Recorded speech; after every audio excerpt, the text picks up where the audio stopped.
সুদামা বেরিয়ে যাচ্ছে, যাওয়ার আগে ওই বহুমূল্য পোশাকটা যে পরিধান করেছিল সুদামা সেটাকে খুলে রেখে চলে গেল।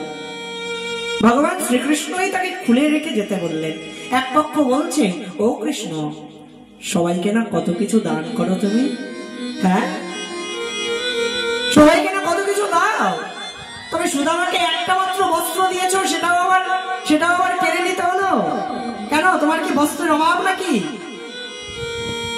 ভগবান বলছেন, না না না, আমার বস্ত্রের অভাব নাই, কিন্তু বস্ত্রটা কেন খুলে নিলাম জানো? সুদামা আসবার সময় ছেঁড়া বস্ত্র পরে এসেছিল, এখন যাওয়ার সময় যদি ওই বহুমূল্যবান বস্ত্রটা পরে রাস্তা দিয়ে যায়, মানুষ কি বলবে? জগৎবাসী কি বলবে? দেখো দেখো দেখো, লোভী ব্রাহ্মণ আসার সময় ছেঁড়া বস্ত্র পরে এসেছিল, যাওয়ার সময় সখার কাছ থেকে বহুমূল্য বস্ত্র নিয়ে যাচ্ছে। লোভী লোভী লোভী লোভী লোভী ব্রাহ্মণ। না না, আমায় সকলে নিন্দা করুক, অসুবিধা নাই, কিন্তু আমার ভক্তের নামে কেউ যদি কটু কথা বলে তবে আমার বড় কষ্ট হয়।